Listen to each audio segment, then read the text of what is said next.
Yemo bibi achimo kwa badba ago kensi edwumadi so enenopa ewo Badwam so kaba efiama kwa tamaklo na fe prophet alesum ondo anu abepem sabe mredu si ade agodie mu semina be guo na so hu sedi si komedi ede Adam eje Tony Adams na ye boaboa ye ho kaba birthday no ye boaboa na fe ya bibia na bibia atimi akwa nimu na ye hu sedi ensem besi akobere wa ago kensi mu no ensem no ye bi be free ye Nyami Adom November 21 to November 28 bibi kese ebisi wa Ghana football mu de ba de na papa ba akoso de aba betuja sese coach kwesi apia nim na wonim no ya ade bia ade ode be yije no Ghana ha no henie onu a ni jejirije saa nsem no wose mo nye no ye beka ho nsem acho na fi FIFA Under 17 championship so watimi asase o United Arab Emirates e ko say wam de din kan didi nkunim no wam na so antimi ani nkunim na fi yahwe Kumasi Asante Koroko omso obi ani Ghana ha onto omugu so ehye yakwa amano no so a ye de amano no sem kakra be ba betuja England for coach or Hodgson edin sema ba betuja samre so de World Cup no omo ebesi di om no aba betuja o nti wo be hu se de AC ko na me koso am bibi am di beja o ababa obi o ya actress of South Korea friend tiny na anwanwade bi a oye o baseball mu no ohu a wa wani beje we ni nsem ado aka na na ropa ye de bro wa agokensie so ewo eye Badwam mo samre why crowd am small crowd de emfa nsem ne nhihya so ne enhyase emfa free ye Ghana Football Association na nsem atimi aba beto edwane se nyame Adom a enne wo mo ebehia ewo Accra Sports Stadium conference room na fi wo mo de aba beto wo mo ba be launch ye waffle Tony yeah 8 African countries yo mo wafu zone B na wo de ebe hye so nyame Adom November 21 to November year 28 na wo mo de be hye so Ghana na ebe hosti hye so 11 am na fe wo de bibia atimi ahye so countries a Ghana ehwe animu se wo mo ebe be pe so Togo wo mo na ye holders wo mo age last edition wo mo de etimi gi wo mo be kan wo bi Benin Burkina Faso Niger Senegal, Sierra Leone, na fe Gabon. Wom nyina ebe take part as guests na chene so say Ghana ebe use this opportunity and they are prepare chan team no zanse mre bi atwam obeka me ne chan management committee chairman ora afre papo twetwe nkomo ye bo bi wa go kansi so ma wote ye ne e ma wo che say niam a mo hwe so we am be prepare team ne bi ni wafo Tony ana mo hwe ni se betimi abanti we die ebe ko yie pa November 21 to November 28 eno am de say dwumadie no ebetimi ahyese so yegu so ede nsem ne brɛ wa ago kensi so anasa be yempie mu ɛwɔ papa ne din ede Kofi Menu blue wɔde nsem aba betuja na ne nsem wɔde aba betuja blue bɛka aduana ne PLB ne Ghana Football Association de wom ne nsem wɔde aba betuja so wɔse coach akwasi apia wɔbɔ na baso papa wagye na tum sampa dwumadie no ano enebo ade a ɔse wɔka kyerɛ ne sɛ wonim no onim no wɔkɔfa KP Boaten pa dia ono a one man demonstration obeye twetu bi aso Ghana so wonte ase da ema KP Boaten entimi enko sa ye World Cup impo Egypt game no de wonte ase se ye be free KP Boaten ne ensema ye blue etimi de aba betu edwanams dio KP epra o epra nenso owura Kofi Manu kire se epra o tenye pra o ogidi ye setimi ni anya with or without KP team be strong the free KP party demonstration kesi a wono ebeye no ene ensema wodi aba betu jana yento aso na ye me hwe ensem kakra no so ekoso ewo Ghana Premier League menra Kumasi Asante Koroko the outstanding game baako etimi ehye so ewo Kumasi Babara Sports stadium na yesenka game no Monday so etimi etodwa ewo Babaya na so sansa na blasa o game Tuesday nti Sunday ni jai dem am say wo mo emfanye training no na Kumasi Asante Koroko timi di nkunim enkunim o mu di ye no eni so o mu chi hazaka se twa mu 2-1 Abrantia didin ene Richard Impon na wo mo toto sa antina no de ma ye Kumasi Asante Kotoko ne Michael Akufo wo mo share 2 goals ne Kotoko nya penalty nanso Abrantia didin de kwabna edu se penalty na fi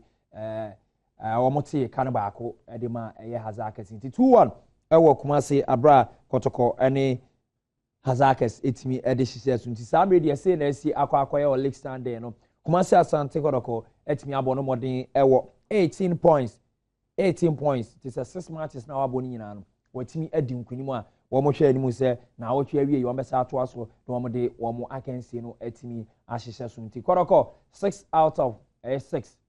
impressive record you omo so de ko ma se odidi drama ni say afi de wonjeja no kra now yegu so Aircan league ni nsem de ne yam to aso na ya hwe Monday 7 said the fixtures no esu esi etie Monday 7 e Ghana Premier League say na they be see etimi akokin Pfizer any Mediama Sporting Club and a day ebe hwehwe so hyene so ewo eye Premier League ni King Pfizer ani Mediama Sporting Club Hazaka says so interlies we there eye wo mo a enhye danko yi emfa ma wo no wo mo an de hwehwe so Hazaka says interlies so hwe league table na interlies na so a wo nyina na Hazaka so aba nti wo de be hwehwe so ye say de be sako Bechem United so ni Kumasi Asante Kodoko na emu be hire has ko Bechem etimi kodi nkunim nti kotoko so beto aso no matimi akọ akodi se adwumade ni bia na hye no se ye Pfizer any Mediama game nyame ya adom akina na wo mo de be hye so de aka no so Bechem United ne Kodoko Brekum ye Chelsea so ne Edubiase FC be hye so Heart of Lions any Heartful so the best so Liberty any Adriana Stars the best so Ash Gold any drops na fi Amidas Professional so any Wow Stars na wo mo etimi di wo mo akansie no etimi ahyehye so wo sanu yensama Samri etimi aba betodwa wo Ghana Premier League ma ye de ho ensemina so etimi abrel yanto aso ne fa ensam no gusumbrel wo agokansie so dia na Samri ye pie mu ne hwe ensam a eno so etimi aba betodwa FIFA Under-17 Championship Samri ekoso ewo UAE na enra matches ni bi etimi eto dwan se na esi ekoya etimi se South America for na be pie mo de o ma sha se yi papa group A Brazil etimi chi Slovakia etwo mo 6-1 na fe United Arab Emirates so etna ma Honduras etwo mo 2-1 group B Uruguay echi New Zealand etwo mo 7-0 na fe Cote d'Ivoire so etna ma Italy etwo mo 1-0 ene ensema etimi beto dwa FIFA Under-17 ehun stem ekọ so na akopie mo group C de ne matches beto dwa no Croatia and Morocco omo ya one of Africa rep back so na Panama and Uzbekistan so the best so na fi Tunisia so any Venezuela the Argentina fi Russia so ni Japan so etimi the ahyehyɛ so eno ensema etimi aba beto edwa eho FIFA Under-17 ehun sem but ye de ogusu a wo hwe FIFA Tamari World Cup top 6 no ye de aba beto jama mbo mu cho bad match out Brazil ye almost so ye CD wo mo no wo mo Zambia friendly game a wo mo de hyehyɛ so na ogusu a wo hwe now enra na rankings no etimi beto dwa ewo FIFA eno abua Ghana de onimsi da 23rd but eno na ye gina so ama Samri wo mo de ahwehwe December 6 eye draw beto dwa ewo Brazil no ye CD no say ne city wo mo a ye be CD wo mo top from group A to group H no say ne city eye Argentina Brazil as host wo mo kan be Spain eso kan be Argentina Germany Switzerland Belgium Colombia na Uruguay for timbo omodina so mo playoff wo ne Jordan for bebo no mtimi di nkunim di wo beba abeka na so mo antimi ani nkunim di a na Holland for na community for na attack for 8 no na so che niema kitua bitimi separate Holland for from Italy Holland for the bitimi aba abeka in the event say Jordan for antimi ani nkunim against Jordan eno nsema wo mo de aba abetuja nyame adoma Europe so draw for playoff no betuja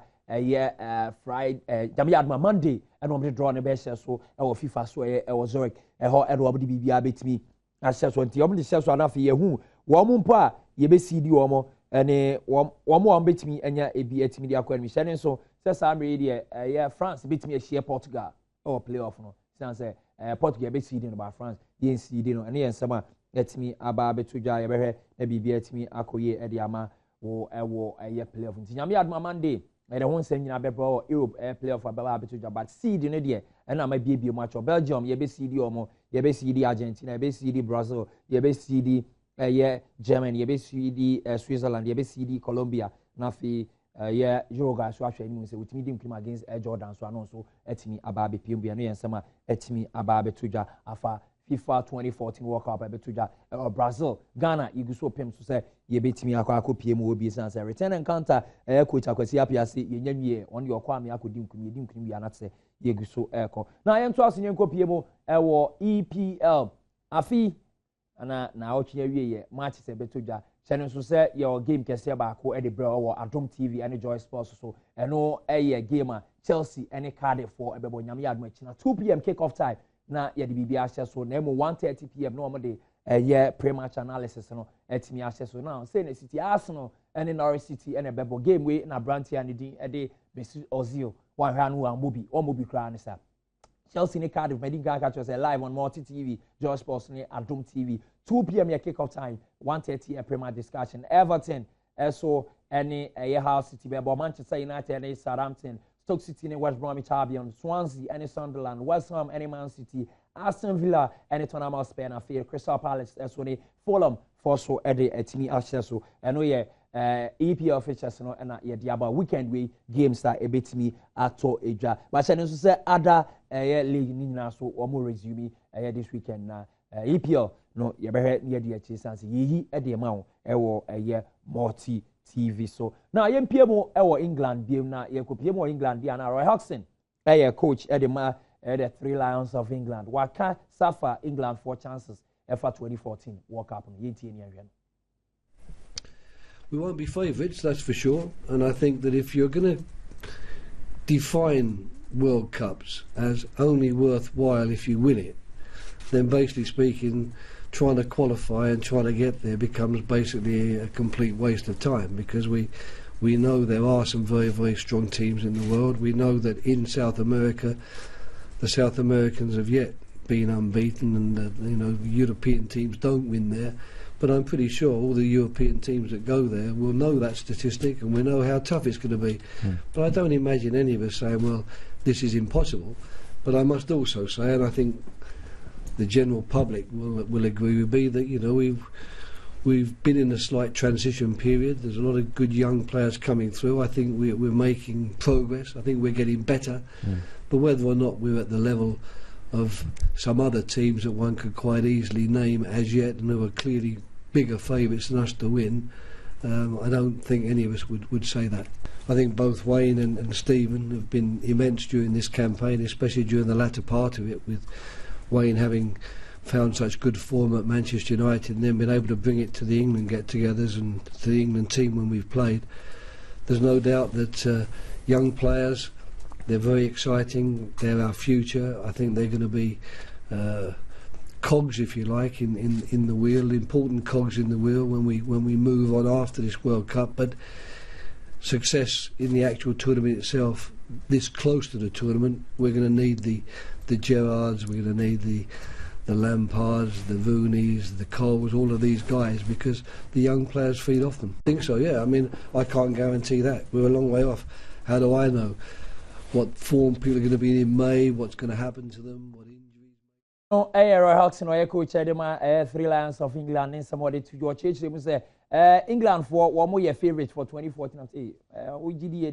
we are no church, they say, we are in say, World Cup near board South America, there, South America for the Europe for to mean breaking sergeants, and I will say, we are swinging, say, Europe for no economy, the best woman team. No, my I get Jumedia, so said, they be sergeants, and omit me a break and answer. Soon be a cat so to me and World Cup no South America no me na 2010 Spain EBG South Africa no want me nje World Cup no outside Europe European countries no but o matimi akoya Africa South America so mo hweso betimi akoye ho na bibia timi akoye di abam na fe wo che say England team no ye say obi ate ase say team a afi no wo hyehyɛ enkran kra bi atimi aba bepiem no no ogidi say team we team a dachi bi no won betimi apigye om bebo om modene na om kono bebo om modene se de bi om so betimi ate England for the man mo obi enkase so okọ World Cup na se wo gi a obegye nko an che se o successful dia on de one obi enya dwensa egina de modene mo abebo so wa anji nko na abo modene ya na se ni nyina mu no obeka se de ko yie na obo mpa se players bi se Steven Gerrard Lampard mo ne Wayne wọ́n kò pie mo World Cup mo be nyom se de wọ́n se nyom se de team mo qualify for World Cup obeka Wayne ekopim omo bebo 2 matches na Wayne enya ne form Manchester United ni nyina abo anti Wayne enya ne form Gerrard enya ne form na fe Lampard ni akasefo na ewo team nyom form dia 2014 World Cup no wọ́n betimi abo mo de pom your favorite na no na ni si ya pe na ono England ni branch e ba akon si akan de ama 3 Lions John Barnes o say masa sai World Cup ye adwensi e betimi akọ England for omo kan wo bi yentie ni ehwe John Barnes.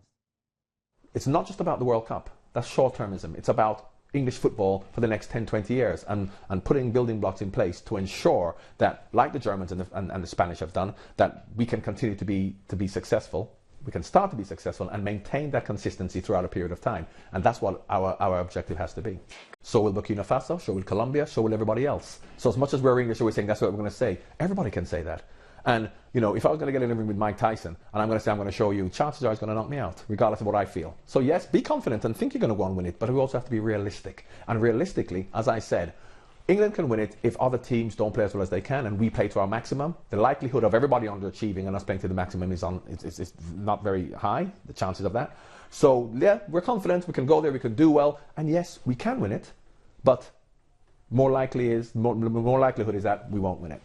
Well, it's a symbolic home of football. You know, with the Wembley and England is the home of football, and Wembley, of course, you know, people talk about that being the home of football. But, you know, because of what the Brazilians have brought to football for the last